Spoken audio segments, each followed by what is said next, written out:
Students, today we are going to discuss with you class 6 geography and it is the chapter 4. The name of this chapter is map. तो बच्चों fourth chapter जिसका नाम map है, इस chapter को हम लोग डिस्कस कर रहे हैं और ये इस चैप्टर की सेकेंड वीडियो है बच्चों। इसके पहले भी हम लोग इस चैप्टर के बारे में कुछ डिस्कशन कर चुके हैं और हम लोगों ने लास्ट वीडियो में क्या देखा था बच्चों? लास्ट वीडियो में हम लोगों ने डिफरेंट टाइप्स ऑफ मैप की चर्चा किया था। फिजिकल, पॉलिटिकल, थीमेटिक, 3 मैप की चर्चा किया था। और इस वीडियो में बच्चों हम लोग क्या देखने जा रहे हैं? इस वीडियो में हम लोग देखेंगे कंपोनेंट्स ऑफ मैप। अब ये कंपोनेंट्स ऑफ मैप क्या है? कंपोनेंट्स ऑफ मैप यह है, अगर आपको मैप बनाना है या मैप देखना है तो उसकी मेन स्पेसिफिक फीचर क्या है, उसके गुण क्या है, मैप की विशेषता क्या होती है, किस ढंग से मैप को बनाया जाता है, किस ढंग से देखा जाता है, एक स्थान से दूसरे स्थान की दूरी कितनी है, इसे मैप से आप कैसे समझेंगे? What is the distance between India and Afghanistan, India and China, any other country? What is the distance between UP and MP, Gujarat and Jammu and Kashmir? 2 state के बीच की दूरी, 2 कंट्रियों के बीच की दूरी, 2 डिस्ट्रिक्ट के बीच की दूरी, आपके घर से स्कूल के बीच की दूरी, क्या यह सब संभव है मैप में जानना समझना? Yes students, this everything is possible if you will understand the components of map. अगर आपको कंपोनेंट्स ऑफ मैप की एक्यूरेट जानकारी होगी तो आप मैप की मदद से एक स्थान से दूसरे प्लेस की दूरी फाइंड आउट कर सकते हैं। But students, how can you do it? इसे कैसे कर सकते हैं भाई? इसे करने के लिए you will have to understand about components of map, that is a distance. दूसरा कंपोनेंट ऑफ मैप क्या है? डायरेक्शन। तो इन कंपोनेंट्स को आपको जानना होगा। चलिए हम लोग शुरू करते हैं डिस्कशन। सबसे पहले कंपोनेंट्स ऑफ मैप में क्या? डिस्टेंस। डिस्टेंस मतलब क्या? डिस्टेंस की क्या भूमिका होती है मैप में बच्चों? चलिए देखिए, map word are part of it on a sheet of paper. Map वह रूप होता है, वह फिगर होता है जो विश्व का या विश्व के अर्थ के किसी एक निश्चित कंट्री का, किसी स्टेट का, किसी डिस्ट्रिक्ट को एक पेपर में दर्शा दिया जाता है, पेपर में बना दिया जाता है। और maximum all everything to be present also, बहुत सारी चीजें उसमें इंडिकेट की जाती है और हम उसको समझते हैं। दैट मीन्स मैप में ओरिजिनल साइज से, साइज तो छोटी रहेगी ना, कि जितना बड़ा आपका देश है उतना बड़ा मैप की साइज भी रहेगी। आप उसको कहाँ लेके टहलोगे, कहाँ घुमाओगे? हाँ, तो बच्चों ये साइज डिफरेंट, मैप की साइज तो वही होगी, पेज की साइज की ही मैप होगी। इसी में आप चाहे इंडिया का मैप इसी साइज में देख लो, चाहे उत्तर प्रदेश का देख लो, प्रतापगढ़ जिले का देख लो, या फिर वर्ल्ड मैप देख लो। तो maximum everything you can find out in a such as size, इसी साइज में आप देखते हैं। तो आप देखिए, छोटे साइज के मैप में जब बड़े फिगर को आप देखते हैं, इसलिए it can only be possible when a small distance on the paper represents large distance on the ground। यह कैसे संभव है? यह तब संभव है जब ओरिजिनल साइज बहुत ज़्यादा हो और पेपर पे वो साइज कम दिखाई जाए। फॉर एग्जाम्पल, आपके घर से स्कूल की दूरी मान लीजिए 10 किलोमीटर है, तो क्या मैप पे 10 किलोमीटर का होगा? नहीं, मैप में वह दूरी 1 सेंटीमीटर की हो। तब तो आप मैक्सिमम सारी चीज समझ सकेंगे कैसे यह सब संभव है। स्केल इसके लिए होती है, स्केल। स्केल के मदद से आप डिस्टेंस मेजरमेंट करते हैं, आप मेजर करते हैं किस प्लेस की दूरी कितनी है by the help of scale. But it is the not scale which you use in your mathematics. आप अपने मैथ में जो स्केल यूज करते हैं उसको लेके नहीं जाओगे कि घर से स्कूल की दूरी आप नाप लोगे, 1 स्केल 2 स्केल 3 स्केल 1000 स्केल। हमारे घर से स्कूल की दूरी 1000, ये नहीं है भाई। I am telling you, scale is a ratio between the actual distance on the ground and the distance shown on map. Scale एक रेशियो है, एक मेजरमेंट का बेस है, आधार है जो मान लिया जाता है। आप देखिए कोई प्लेस जैसे आपको बताना है, स्टेट का मैप बनाना है, तो आपको ये फाइंड आउट करना होगा कि टोटल स्टेट आपका राज्य व स्टेट जिसको आप बना रहे हैं उसकी दूरी मैक्सिमम कितनी है।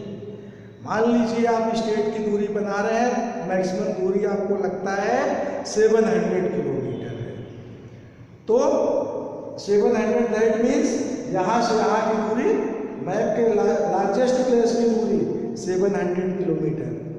अंडरस्टूड? तब आप लेकिन पेज के आपके लार्जेस्ट प्लेस की दूरी कितनी है, या प्लेस तो आपका मैक्सिमम 30 सेंटीमीटर है। Understood students? 30 सेंटीमीटर। तो आपको याद इस तरह का स्केल शो करना होगा कि 1 सेंटीमीटर बराबर equal to 1 centimetre equal to how many kilometre. That means you can say as a 50 kilometre और 100 किलोमीटर। इस तरह अगर आप दिखा देते हैं 1 सेंटीमीटर इक्वल टू 50 किलोमीटर, तो टोटल आपकी साइज क्या है पेज की 30 सेंटीमीटर मैंने मान लिया।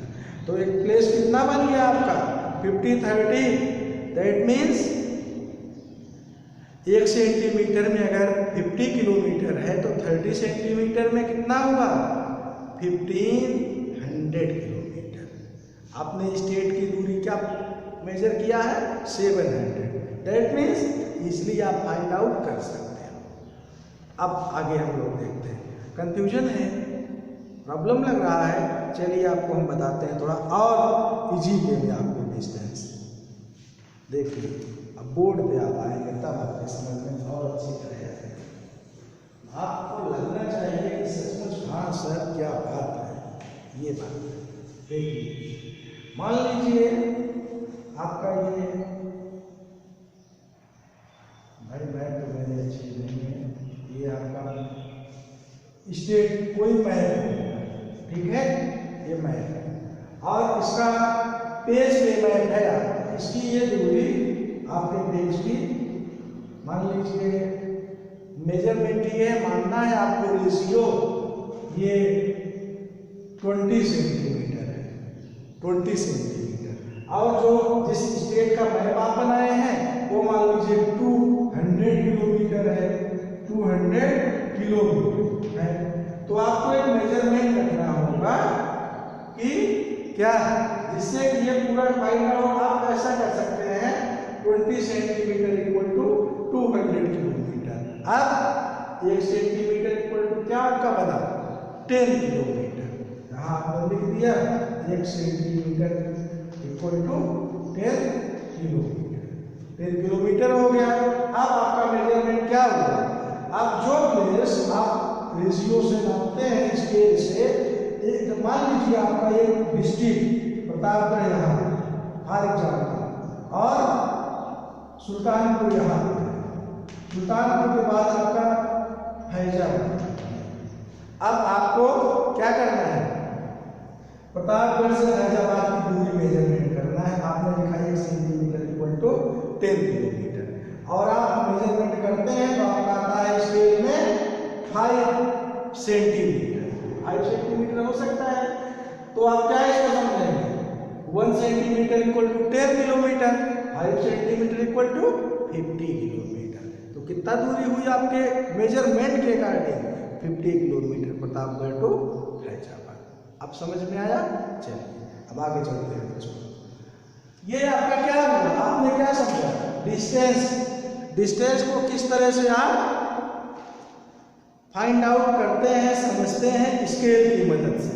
थोड़ा एक बात और समझ लो इसमें क्या है, वह है स्मॉल स्केल में और लार्ज स्केल में। दो तरह के स्केल का प्रयोग किया जाता है, स्मॉल स्केल में और लार्ज स्केल में।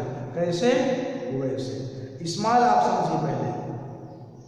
Scale use to show large area like continent countries. बड़े दूरी को अगर आपको शो करना है तो आपको स्केल जो यूज करना होगा उसको स्मॉल स्केल, बड़े दूरी के लिए। क्योंकि बड़े दूरी में आपको ये दिखाना होगा 1 सेंटीमीटर इक्वल टू 1000 किलोमीटर या 1 लाख किलोमीटर, 50,000 किलोमीटर। क्योंकि आपने क्या लिया है? कॉन्टिनेंट, कंट्रीज, बड़े डिस्टेंस का प्लेस लिया है, इसलिए वो स्मॉल स्केल मैप होगा छोटा। 1 सेंटीमीटर इक्वल टू बड़ी दूरी, क्योंकि प्लेस आपका बड़ा है, दूर पे है। दूसरा आप समझिए लार्ज स्केल मैप, अपोजिट है, समझिएगा। लार्ज स्केल मैप कौन होता है? Scale use to show small area like village, town, district. ये क्या होता है? छोटे दूरी को, कम डिस्टेंस के प्लेस को अगर मैप में दर्शाना होता है तो क्या होता है? Large scale map. Large scale मतलब क्या है? उसमें आपके मैप में यह दिखाना होगा 10 centimetre equal to 3 kilometre, 5 kilometre या 1 सेंटीमीटर इक्वल टू 1 किलोमीटर, ऐसे। तो क्या होगा? सेंटीमीटर बढ़ा, किलोमीटर काफी घट गया। वहां क्या था? 50,000 किलोमीटर, 1 लाख किलोमीटर। वहां किलोमीटर ज्यादा था क्योंकि प्लेस दूर थे, कंट्री, कॉन्टिनेंट दूर दूर होते हैं। और इसमें विलेज की चर्चा हो रही, टाउन की चर्चा हो रही, छोटे छोटे प्लेस बगल बगल की। तो वहां क्या होगा? लार्ज स्केल मैप की स्केल बढ़ जाएगी। आपको दिखाना होगा 1 सेंटीमीटर इक्वल टू 2 किलोमीटर, ऐसे। सेंटीमीटर बढ़ा, किलोमीटर घटा, मेन प्लेस आपका घट गया। किलोमीटर मेन प्लेस है क्योंकि उसी से को आप समझेंगे दूरी, वो घट गया। उसमें क्या हुआ था? स्मॉल में मेन प्लेस आपका दूर था, तो क्या हुआ? लार्ज स्केल और स्मॉल स्केल। आगे देखिए बच्चों, आगे आपका देखने जा रहे हैं, अगला पॉइंट आपका है कंपोनेंट ऑफ मैप में दूसरा। ये कंपोनेंट जो है जिसको कहते हैं डायरेक्शन। अब आप समझेंगे डायरेक्शन। अभी तक हमने आपको क्या बताया? अभी तक हमने आपको बताया, बोलो भाई, क्या पहला पॉइंट आपने देखा? डिस्टेंस। अब दूसरा देखने जा रहे हैं डायरेक्शन। ये डायरेक्शन क्या है? कंपोनेंट्स में आपने डिस्टेंस तो समझ लिया, एक स्थान से दूसरे स्थान की दूरी आप कैसे फाइंड आउट करोगे। डायरेक्शन भी आपको जानना बहुत जरूरी है। कौन सा प्लेस किस डायरेक्शन में है? आपने मैप देखा, मैप में किस साइड में, ईस्ट, वेस्ट, नॉर्थ, साउथ किधर होता है, इसको आपको जानना होगा। और आपका वह प्लेस जिस साइड में है जिसे आप फाइंड आउट करना चाहते हैं, तो उसे जानने के लिए डायरेक्शन आपको समझना होगा। आप देखिए, you have seen an in many maps. बहुत से मैप में आप एन देख लोगे। एन वो बताता है क्या? North direction. When you know the north, you can find the other direction, for example east, west and south. जब आप नॉर्थ समझ में आ जाए तो बाकी भी आप आसानी से समझ सकते हो। कैसे? अब आप बुक उठाइए, आप बुक में देखिए। आप देखिए फॉर एग्जाम्पल आप कोई मैप पहन लीजिए, मैप में आपको थोड़ा और समझ में आएगा। अभी हमने आपको जो मैप बताया था वही ओपन कर लीजिए, पेज 49। आप देखिए इसमें नॉर्थ आपका जो होता है कॉमन तरीके से हर मैप में अप साइड में होता है, अप साइड ऊपर। आप बगल वाला पेज ओपन करिए, देखिए ये 50 पे आप देखिए यहाँ क्या लिखा है? एन। एन मीन्स ऊपर, देख रहे हैं ना, ऊपर साइड में बना है जब ऊपर एन है तो नीचे क्या होगा, एन के अपोजिट क्या होगा, नॉर्थ के अपोजिट क्या होगा, साउथ। Understood students? और इस साइड में फिर क्या होगा, आप देखिए इधर क्या लिखा है, ईस्ट, और इस साइड में वेस्ट। लेकिन यह सारी चीज आप कैसे समझेंगे? कॉमन तरीका यह है कि मैप में अक्सर ये दिया गया होता है, up side north, down side क्या साउथ, राइट हैंड पे ईस्ट, लेफ्ट हैंड पे वेस्ट। ये कॉमन सिस्टम है आपका जानने समझने का। और दूसरा ये है कि आप सो के उठते हैं, कहीं है कहीं आपको सन जिधर उगता हुए दिखे दैट इज ईस्ट, उसके अपोजिट वेस्ट। इतना तो आप समझ लेंगे।